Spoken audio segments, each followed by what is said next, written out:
It is a search almost infinite in scope. Its goal, unlock the greatest mysteries known to man. From ghost ships to monsters of the deep, it is at the crossroads of science and superstition. Mysteries. This is where the search ends and mystery begins. On Greatest History's Mysteries, Mysteries on the High Seas.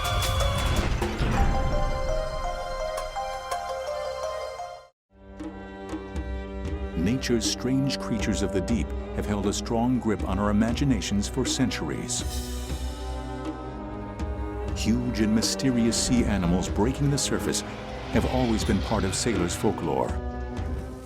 Seafarers have been remarkably consistent over the centuries in describing the monsters they claim to have seen. Scientists, however, tend to be skeptical.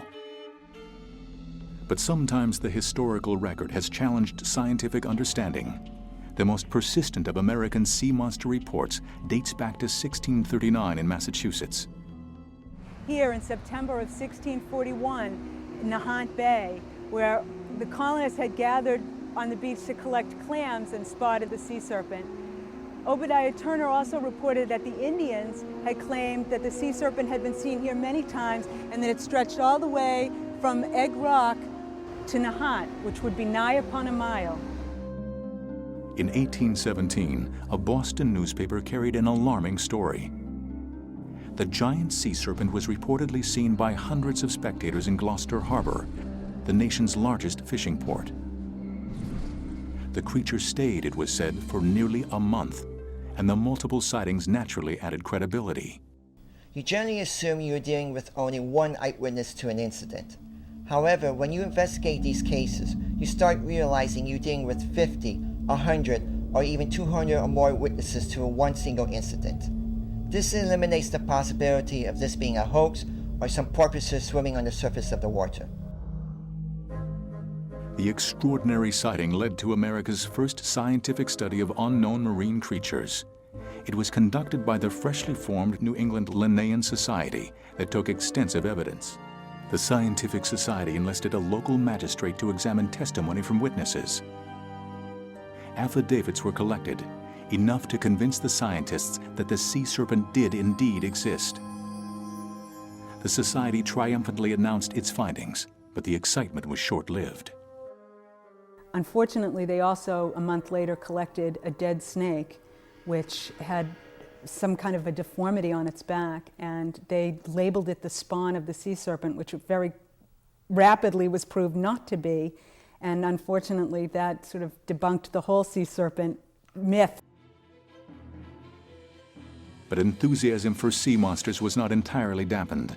The 1830s saw a resurgence of reported encounters. The American schooner Sally, sailing off Long Island, supposedly had a narrow escape from an enraged monster, while British naval officers on the HMS Daedalus gave sworn testimony that they saw a giant sea serpent gliding serenely past them.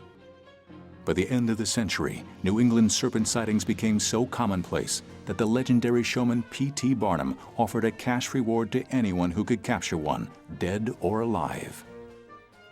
Barnum never got his serpent, but the crew of the fishing boat Philomena did.